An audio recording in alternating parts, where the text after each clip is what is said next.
निरोप पाठवला दाखला दाखवा।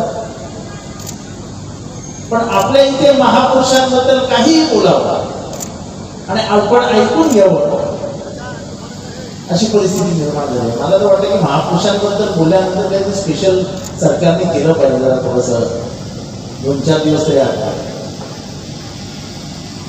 म्हणजे असा राजा जो रयतेचा राजा। आपण कधी म्हणतो की भोसलेंचं साम्राज्य होतं, शिवाजी महाराज यांचं सरकारनाव भोसले होतं। सगळ्यांचे वेगवेगळ्या पद्धतीने साम्राज्य निर्माण झाले, पण कधी भोसलेंचं साम्राज्य म्हणून महाराष्ट्राला ओळख झाली का? शिवाजी महाराजांची ते नेहमी रयतेचं राज्य म्हणून ओळखलं।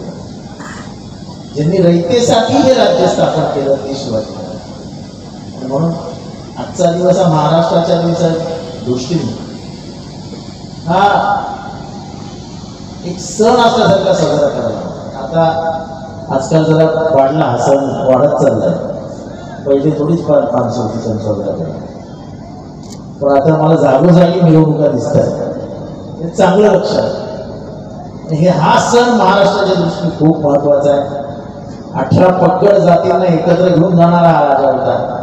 एकीकडे जातीपातीचं राजकारण वाढत असताना जर शिवाजी महाराजांचं महत्व वाढत गेलं तर आता हे जे जातीपातीचं राजकारण सुरू झालं, ओबीसी, मराठा, दलित, याला कुठे ना कुठे आळा बसेल आणि त्यांच्या दृष्टीने जो महाराष्ट्र होता तो आपल्या समोर येईल आणि तो यावा यासाठी राजन पाटील आणि कंपनी जे काम करतात त्याबद्दल त्यांचं मनापासून अभिनंदन।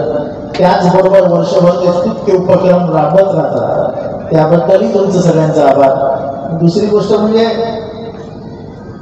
मेहनतीने जमा केलेल्या खिशातला पैसा वापरून कार्यक्रम करणं हे चांगल्या चांगल्यांना जमत नाही राजन पाटील। आणि तुम्ही ते करता तर कौतुक केलं पाहिजे। वर्गणी कोण देतं? टाळ्या वाजताय फक्त।